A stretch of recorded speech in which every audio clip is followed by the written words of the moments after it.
आज बॉलिंग में हैट्रिक की गई और इस हैट्रिक के साथ ही फहीम अशरफ पाकिस्तान के वो पहले बॉलर बन गए हैं जिन्होंने टी20 क्रिकेट में हैट्रिक मुकम्मल की और दुनिया के छठे ऐसे बॉलर बने हैं जिन्होंने टी20 मैच में हैट्रिक की हो। ताज़ा तरीन खबर दे रहे हैं, अच्छी खबर, पाकिस्तान श्रीलंका के खिलाफ टी20 सीरीज भी जीत गया है। पाकिस्तान और श्रीलंका के दरमियान जो वनडे सीरीज हुई उसमें पाकिस्तान ने व्हाइट वॉश किया। तीसरा और आखिरी टी20 मैच पाकिस्तान और श्रीलंका के दरमियान 29 अक्टूबर को लाहौर में खेला जाना है।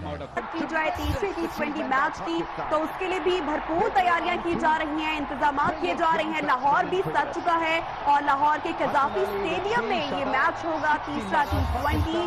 3 मैचेस की सीरीज में पाकिस्तान को 2-0 की फैसला कुन बर्तरी हासिल हो चुकी है। If the Pakistani team into an altogether winning side.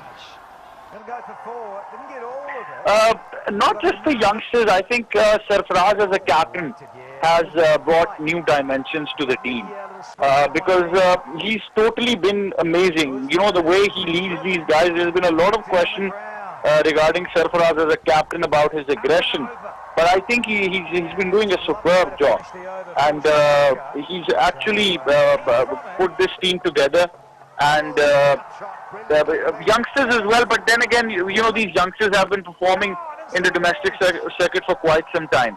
So you have to say hats off to the management, to the coaches, to the selection committee and everyone for bringing in. But then again, nothing to take away from these youngsters. They are blessed with immense talent. Talk about Hassan Ali and talk about this guy Fahim Ashraf. He's the first Pakistani to get a hat-trick in T20 cricket, and this is probably his a limited number of T20 games he's played for Pakistan. So he started off in the Champions Trophy, couldn't do much there, but here he's actually got himself in the record books. And then Shadab Khan, you know, I was watching this match and it was 8 runs required on 3 balls. Indeed, Ahmed. If you can please stay with us, we are joined by Ali Yafis from Lahore. Ali, can you hear me? Yes, I can. Hi, how are you? Yeah, I'm good. Okay, Ali, so wonderful performance by Pakistan cricket team once again, winning the 3-match T20 series 2-0 nail-biting contest. What are your thoughts on that? Yeah, I'm so glad that we won this because we hadn't really faced a competitive match in the last 5 or 6 matches that we played with Sri Lanka. So it's great that we actually won this competitive match, and feeling really happy for Shadab Khan, especially our lower order also got a chance to bail us out from this tricky situation, and they did. So it was really well for us.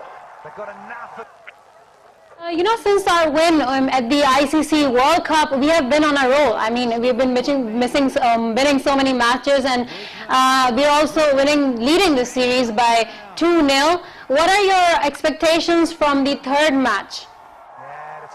Oh, I'm really looking forward to actually going to the match myself.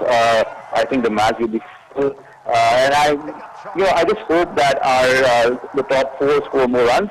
I think the openers aren't doing as well a job as they should, so maybe it's time to actually bring in somebody new. I think the batting still remains the cause for concern as far as I'm concerned, but our bowling is fantastic. So I'm looking forward to seeing our bowlers bowl once again in Lahore, and then hopefully, fingers crossed, one of our top 4 scoring a large score. All right, thank you, Ali Yafis, for joining us. We will now take Ahmed Nawaz back on the line. Yes, Ahmed, I want your comments now on Pakistan's batting and bowling lineup. Who do you think, which is our stronger side? Look, this is a very tough question, but then again, it's a no-brainer at the same time because Pakistan's bowling is their strength. Batting is, it can be a strength, but they're very unpredictable. You know, today we saw 124. We thought this should have been chased down pretty easily. But then again, they made a mess of it. They lost their 7 wickets when still 50 runs were remaining. So I think bowling is technically our strength, but we really need to work on our consistency in batting. Okay, Ahmed, we talked about unpredictability of the Pakistani team. That probably has been the hallmark of our side for quite some time now. We lost the Test series 2-0 to Sri Lanka. Do you think it was like probably because of the absence of those two senior batsmen who just retired? Or how do you think, and who will be filling up their gap so that the Test side comes to strength once again? I don't think so. I'm one of those people who's who's really opposed this idea of creating such a media hype and a hype about not having Misbah Yunus. Look, you've got, I won't say players equal to them, but you've got pretty good players in this team and in the domestic structure as well who can actually fill in their shoes and perform well. But what happened is Sarfaraz was fairly a new captain, and the reason we lost the Test series is one of these reasons was that his captaincy was far too aggressive for Test cricket. You have to be a little defensive there as well. So he was trying to get wickets on and off, but that doesn't work in Test cricket. You've got to give your bowlers a chance to bowl at least 10 to 15 overs in one spell. And then the second failure there was our batting lineup as well once again, because all these guys, and it was a tailor-made wicket. Remember, in the first Test match, Pakistan couldn't chase a very low total of about 120 runs, and they lost all their wickets, and they were all out. So that was a very critical encounter, and even in the second match as well. So I think they didn't read the wicket as well, although it was their home series. They had a say in the pitch as well. So I think it was just a change of attitude with the captaincy. Alright, Ahmed, as for the third match on Sunday, we will be playing on home ground. That obviously gives us some sort of an advantage. What are your comments about the pitch? What is the pitch like? Well, if you talk about Gaddafi Stadium in Lahore, then it's probably going to be a track which has been already used in the World 11 games as well. So it's going to be a track which would generally favor the both the sides in terms of batting. Reason being, but then again, when it's under lights, so you have to expect the ball to swing and the weather's changing as well. So generally, I think we can have a high-scoring game, but Sri Lanka have not been up to the mark. They're a fairly new side. They've got a new captain in Thisara Pereira. I think they've got to put themselves. They still have one more day. They've got to sit down. They've got to discuss their problems, and look, they've got to talk that let's come from this as a team. You know, let's not give in. Ups and downs do come in. But all in all, yes, home ground is an advantage as well. But I would still say that T20 is a very unpredictable game. And Sri Lanka, because now they've got nothing to lose, they've lost the series, so they're going to go out all guns blazing. Indeed, definitely. They'll definitely be working hard. Ahmed, Fahim Ashraf, this youngster who has just got a hat-trick in this match, what a wonderful feat to achieve this early in career. What do you think about him? Like a legend in making, something like that? He's certainly a real talent and an asset for Pakistan, because we've been hoping for this all-round. Although his batting didn't click tonight, I was hoping for him to smash some big sixes. But we talk about that hat-trick, you know, I was hearing the commentary as well when they said that two of those wickets came because of the fielders. But then again, he's bowled exceptionally well. In T20 cricket, you've got to have this variety in you. You know, you cannot be a express fast bowler. You can't be a very medium bowler. You're going to get hit all over the park.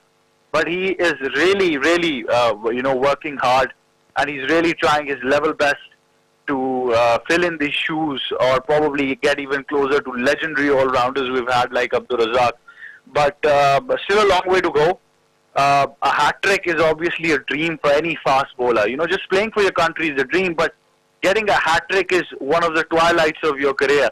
So I think this is going to help him in his career as well, and help him in becoming a great asset for Pakistan. Okay, they say catches win matches, Ahmed. So fielding probably has never been our piece of cake in recent past, or even before that. Do you think that the fielding issue has been taken care of and it has improved over the years, especially in this with the inclusion of a lot of youngsters? Catching has been superb. Ground fielding has been okay as well, but I still saw some sloppy work today. I still thought they could have saved some runs. But yes, of course, these youngsters, you know, hats off to the fielding coach and these youngsters who are working very hard. We've got some superb fielders. We saw Mohammad Nawaz, who was a substitute fielder, take some good catches. Shadab himself is a very, very athletic fielder. Babar Azam often in the slips. And then you've got the most experienced person and probably the best fielder Pakistan cricket would ever have is Shoaib Malik, and Sarfaraz behind the stubs is always a safe keeper. So I think they've got a lot of diversity in their fielding. Look, the only reason why they've improved it now is because they're enjoying fielding as well. So these young guys have actually, I think Mickey Arthur has put it to their heads that, look, cricket is not about batting or bowling. If you field well, that is going to be the difference. And that's what they did. Like I said, Sri Lanka were 109 for 1 and then they were 124 for 9.